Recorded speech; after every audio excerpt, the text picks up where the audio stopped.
अस्सलाम वालेकुम। आइए डियर व्यूवर्स, आज बात करते हैं एक बहुत ही अलग टॉपिक के बारे में। एक डिफरेंट टॉपिक, एक ख़ास टॉपिक। हमारा ये वीडियो सभी के लिए देखना ज़रूरी है, चाहे वो मेडिकल प्रैक्टिशनर्स हैं या पेशेंट्स हैं। वीडियो को पूरा देखना भी ज़रूरी है ताकि बहुत सारे कन्फ्यूज़न्स और बहुत सारी गलत फहमियाँ दूर हो जाएंगी इंशाल्लाह इस वीडियो के बाद। हम बात कर रहे हैं एक ऐसे टॉपिक के बारे में जिसमें हम समझेंगे कि पेशेंट को कब सेहत नहीं मिलती है, यानी कि हम यूँ कह सकते हैं कि मरीज़ कब सेहतयाब नहीं होता है या कब उसकी रिकवरी नहीं होती है, या उसको कब तंदुरुस्ती प्राप्त नहीं होती है या रोग मुक्त कब नहीं होता है। क्या वजूहात होती हैं जिनसे कि वो दवा लेता है, इलाज करवाता है, उसके बावजूद भी उसकी बीमारी नहीं जाती है। ये जो हम बातें करेंगे अभी, ये सारी की सारी बातें हमारे अपने एक्सपीरियंस और ऑब्ज़र्वेशन की बेस्ड हैं।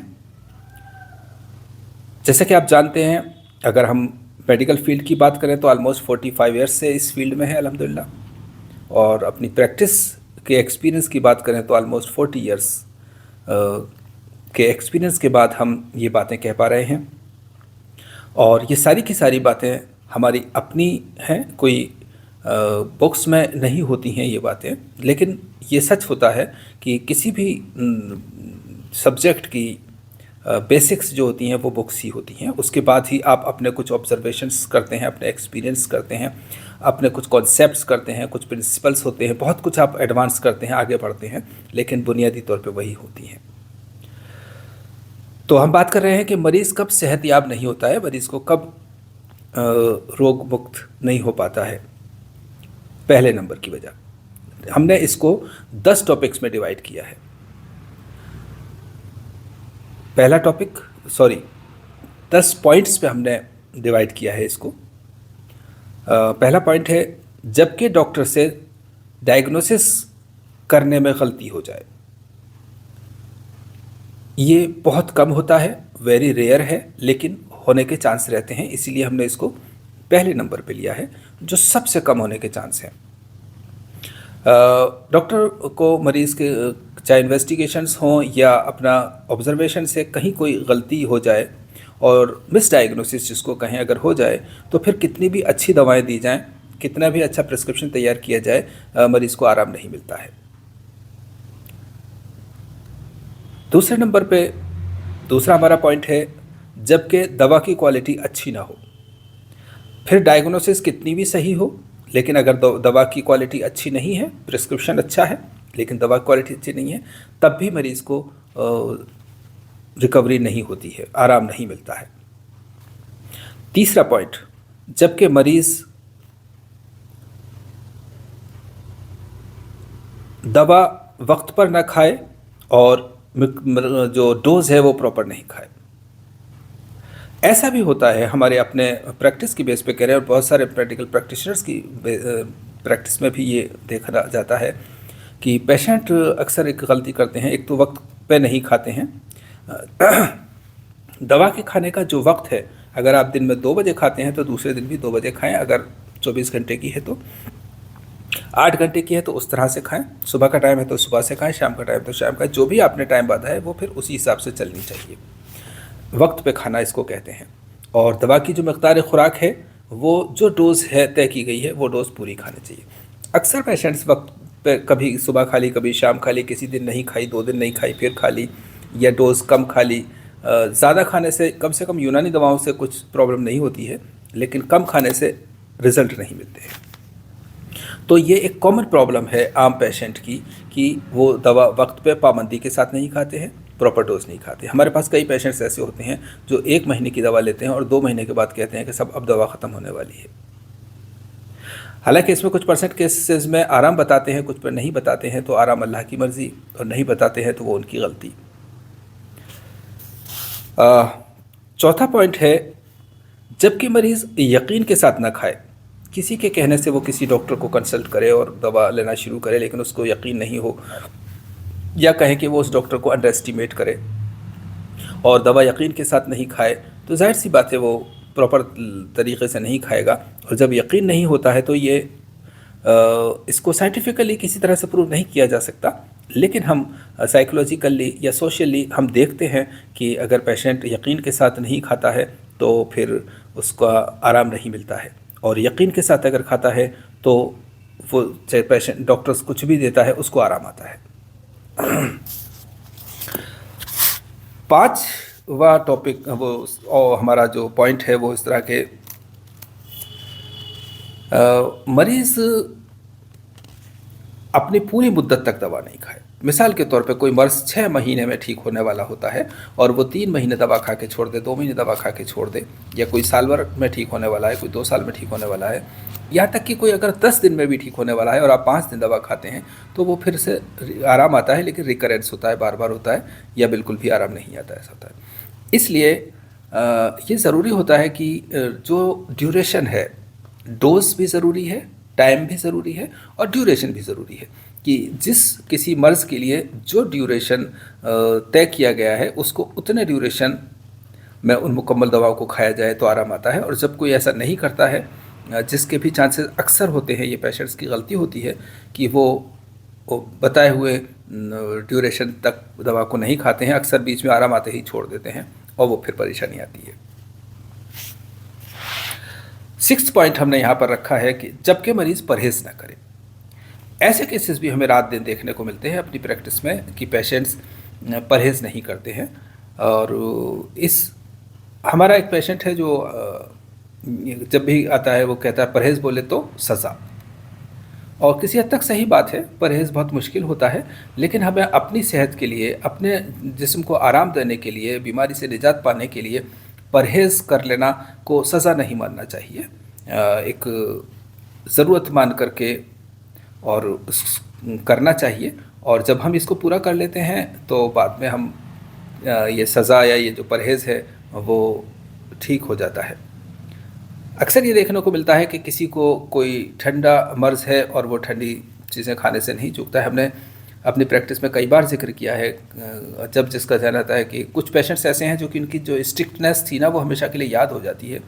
एक पेशेंट था जिसको ब्रोंकियल अस्थमा था, दही से प्रॉब्लम थी, एसी में रहता था, लेकिन हमने दही को मना किया तो कहता मर ही तो जाऊंगा, दही नहीं छोड़ सकता।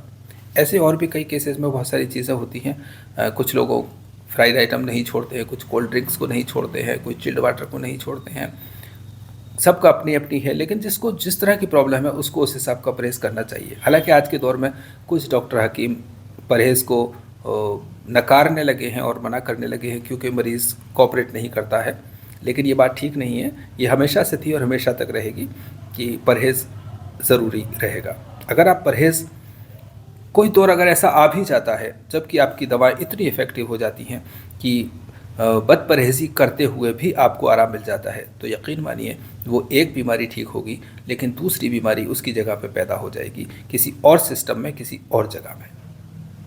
और आप हो सकता है कि समझ भी ना पाएँ या समझें लेकिन बता ना पाएँ कि ये इसलिए हुआ है कि आपने उस मर्ज़ को रोकने के लिए जो दवा खाई थी, जो फासिद मादा था, जो कि वेस्ट मटेरियल था, जो चीज़ जिसको निकाल रहा था, जिस्म खुद अपना काम करता है, लेकिन हमने उसको वहाँ पे दबा दिया, डिपॉजिट कर दिया, तो अब ये ठीक है। दूसरी चीज़ें, और आज के दौर में ऐसा बहुत हो भी रहा है। 7वें नंबर का हमने पॉइंट रखा है यहाँ पे, जबकि मरीज़ ओवर एक्सपेक्टेशन करे किसी भी हकीम या डॉक्टर के बारे में, जब वो ये सोचे कि ये डॉक्टर साहब, ये हकीम साहब तो बस बहुत अच्छे हैं और मैं इनकी दवा खाते ही ठीक हो जाऊंगा। आपका मर्ज़ अगर 10 साल पुराना है, 15 साल पुराना है, 5 साल पुराना है और बहुत कॉम्प्लिकेटेड है, क्रॉनिक है, लेकिन आप ये सोचते हैं कि ये हकीम साहब तो जादू कर देंगे। जादूगर कोई नहीं होता। ठीक है, अल्लाह का करम किसी के ऊपर होता है तो कुछ केसेस में ज़्यादा जल्दी आराम आता है, ज़्यादा कॉम्प्लिकेटेड केसेस भी ठीक होते हैं, ऐसा भी होता है। हमारे साथ अल्हम्दुलिल्लाह ऐसा है। लेकिन इसका मतलब फिर भी ये नहीं होता कि हम 1 महीने 2 महीने खा करके और फिर ये मान लें कि अब इनसे इलाज नहीं हो रहा है, इनकी दवाएं नहीं लग रही हैं, दवाओं से नुकसान हो रहा है। तो कभी कभी ओवर एक्सपेक्टेशन भी गलत होती है। वक्त जितना लगना है मर्ज़ में वो लगता है, इसलिए दवा को अपने वक्त पे पाबंदी के साथ खाना ज़रूरी है। और अगर कोई प्रॉब्लम है तो आपका जो भी नॉलेज है, जो चिकित्सक है आपका, उससे आपको कहना चाहिए। वो उस दवा में कमी करेगा, ज़्यादती करेगा, कुछ चेंज करेगा, जो भी होगा। 8वें नंबर का टॉपिक हमने यहाँ पे रखा है, जबकि मरीज़ ये मान चुका हो कि मैं ठीक नहीं होऊंगा। यानी जब पेशेंट अपने ये मान लेता है कि मैं अब ठीक नहीं हो सकता किसी भी दवा से, किसी भी डॉक्टर से, और वो मरे हुए दिल से यानी बेदिली से दवाएं खाए, तो फिर वो उसकी इम्यूनिटी बहुत डाउन चली जाती है और क़ुव्वत मुदब्बिरा जो है वो उसको कोऑपरेट नहीं करती, उतना काम नहीं करती, डाउन हो जाती है। ये बहुत ज़्यादा ज़रूरी होता है कि इंसान के अंदर एक जोश हो, एक जज्बा हो, एक विल पावर हो सही होने के लिए। और ये क़ुव्वत जो है ये बहुत ज़रूरी होती है। तमाम काम क़ुव्वतों से होते हैं।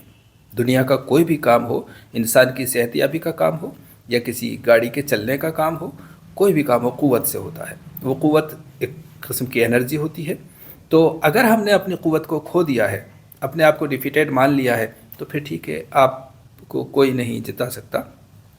इसलिए ये चीज़ आपके अंदर, खुद के अंदर होना चाहिए, आत्मविश्वास कि हाँ, मैं ठीक होना चाहता हूँ, मैं ठीक हो जाऊँगा, मुझे ठीक होना है।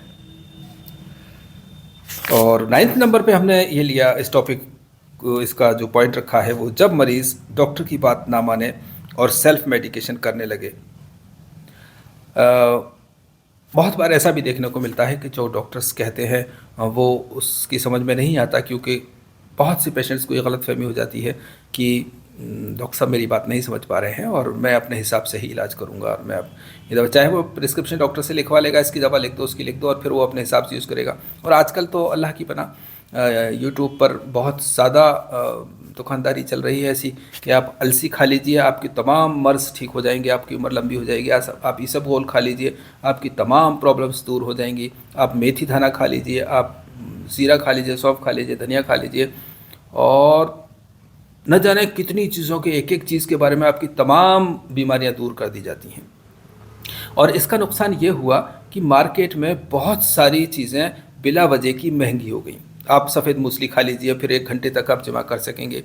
आप अस्कर नागोरी खा लीजिए, आप घोड़ा बन जाएंगे। आप हलेला स्या खा लीजिए, आपके बाल काले हो जाएंगे। ऐसी बहुत सारी बातें हैं जो एक एक चीज़ को लेकर के की जाती हैं, जो मेडिकली सही है और एक प्रैक्टिशनर के तजर्बे में है, और प्रैक्टिशनर जिसको जिस तरह से खिलाना चाहता है वो ठीक है। ये सब चीज़ें बेकार नहीं हैं, ख़राब नहीं हैं, नुकसान देने वाली नहीं हैं, लेकिन ऐसा भी नहीं है कि एक चीज़ से आपकी तमाम प्रॉब्लम्स दूर हो जाए। तो उसकी वजह से लाखों लोग हर चीज़ को ख़रीदते हैं और फिर वो यूज़ करते हैं। किसी को कुछ फ़र्क पड़ता है, किसी को नहीं पड़ता है, कोई यूज़ भी नहीं करता, दवा आती है फेंक जाती है, लेकिन मार्केट में उसकी स्कार्सिटी हो जाती है, कमी हो जाती है, और दवा महंगी हो जाती है। क्योंकि हमारा काम सभी तरह का है। प्रैक्टिस में हम पेशेंट्स को भी देखते हैं, और हमारी house of herbs Jaipur company है जहाँ से कि हमारे यहाँ से दवाएं सप्लाई होती हैं, जो कि कच्ची दवाएं होती हैं और प्रिपेयर्ड भी होती हैं, और सभी तरह की। तो हमारे पास इस सब चीज़ों का अल्हम्दुलिल्लाह बहुत अच्छा एक्सपीरियंस है। 10वां पॉइंट हमने जो रखा है वो बहुत इम्पोर्टेंट है कि कोई मरीज़ कब सेहतयाब नहीं होता जबकि अल्लाह ताला की तरफ से शिफा ना लिखी हो। ऐसा भी होता है, ये भी होता है और होना ही होता है कि किसी किसी पेशेंट को अल्लाह शिफा नहीं देते हैं, चूँकि वो उस मर्ज़ से उसको जाना लिखा होता है। तो फिर वो बहुत सारे डॉक्टर्स अपनी सब कुछ कोशिशें करते हैं, मरीज़ भी कोशिश करता है, लेकिन अल्लाह की तरफ से शिफा मिन जानिब अल्लाह होती है। अल्लाह की तरफ से अगर शिफा नहीं लिखी है तो हम कितनी भी कोशिश कर लें, कुछ भी कर लें, कितनी अच्छी दवा लिख लें, कितना ही हम तजर्बा रख लें, लेकिन फिर फ़ायदा नहीं होता। और ये एक बहुत ज़रूरी चीज़ है, इसलिए हमने इसको लास्ट में लिख रखा है, ताकि इस सब के में जो कुछ होता है वो होता रहता है, लेकिन ये आखिरी चीज़ है। अब इसमें कभी कभी कुछ बीमारियां, खलकी बीमारी यानी बाई बर्थ वाली जो पैदाइश बीमारियां हैं, वो भी कुछ जेनेटिक्स भी कुछ सब कुछ होती है, जो भी कुछ % ठीक होती है, कुछ % ठीक नहीं होती हैं। लेकिन अल्लाह की तरफ से अगर शिफा नहीं है तो पेशेंट ठीक नहीं होता है, चाहे वो उसको एक थोड़ी सी बीमारी हो। जैसे कि आप यूँ समझते हैं कि मलेरिया का ट्रीटमेंट बहुत अच्छा है आज के दौर में, टाइफाइड का दौर बहुत अच्छा है आज के दौर में, कंप्लीट बहुत उसके बावजूद भी बहुत लोग मलेरिया का इलाज कराते हुए भी फौत हो जाते हैं, बहुत से लोग टाइफाइड से मर जाते हैं, बहुत से लोग और दूसरी प्रॉब्लम से मर जाते हैं, जबकि उन्हीं बीमारियों से दूसरे लोग ठीक हो जाते हैं। तो उसमें कभी कहीं और कुछ गलतियाँ मिस्टेक्स भी हो सकती हैं, लेकिन अगर सब कुछ करने के बाद भी ऐसा होता है तो फिर हमें ये मानना ही पड़ता है, और ये ही होता है। हमारे इतने सारे तजर्बे के बाद हम पूरी तरह से यकीन वसूख के साथ कह सकते हैं कि ये अगर अल्लाह किसी को शिफा नहीं देना चाहता है तो फिर वो बच नहीं सकता। उसको जब तक जो जैसी ज़िंदगी है वो होती है, तो ऐसा नहीं है कि हमेशा दवाओं से ज़िंदगी चल सकती है। दवाओं में भी अल्लाह शिफा डालता है तो दवाएं काम करती हैं। अगर वो काम करने वाली हो तो आप जब सुना होगा आपने कि कोई भभूति दे दी जाए या कोई मिट्टी दे दी जाए तब भी वो काम कर जाती है, तो वो फिर अल्लाह की तरफ से होता है। तो हम जो कि सबसे कम होने वाली बात है कि किसी डॉक्टर से तशख़ीस में गलती हो जाए, उसको हमने सबसे पहले रख करके और हटा दिया है। उसके बाद जो सबसे अहम बात है उसको हमने आखिरी में रखा है, और बाकी दोनों के इन दोनों के बीच में जितने भी मामलात हैं वो मरीज़ और डॉक्टर से रिलेटेड हैं, जिसको कि दोनों मिलकर अगर काम करते हैं तो रिज़ल्ट्स मिलते हैं, फ़ायदा होता है अल्हम्दुलिल्लाह।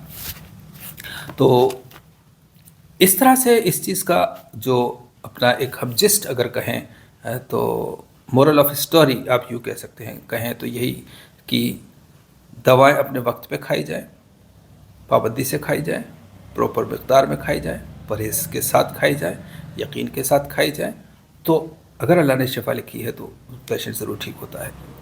और ये सारी बातें जैसे कि हम पहले भी बता चुके हैं, एक बार फिर से बता दें कि सारी की सारी बातें ये हमारा अपना एक्सपीरियंस है, हमारा अपना ऑब्ज़र्वेशन है। तो हो सकता है कहीं किसी को इसमें कोई चीज़ ठीक न लगे, या इसमें कुछ चीज़ कहीं कोई कमी नज़र आए, या हो सकता है कोई कुछ इसमें कोई बात और ऐड करना चाहें, तो ये सब कुछ मुमकिन होता है। कोई भी सिस्टम आगे तभी बढ़ता है जब पिछली में जहाँ तक हमने किया है, हमसे पहले वालों ने किया वो हम तक पहुँचा, हम जो कर रहे हैं वो आगे वालों तक पहुँचे, उसको आगे बढ़ाएं। ये मैं हमेशा ही कहता हूँ। तो ये हमारा ऑब्ज़र्वेशन है, और इंशाल्लाह इस तरह के टॉपिक्स पे हम फिर और बात करेंगे। फ़िलहाल इतना ही। अल्लाह हाफ़िज़।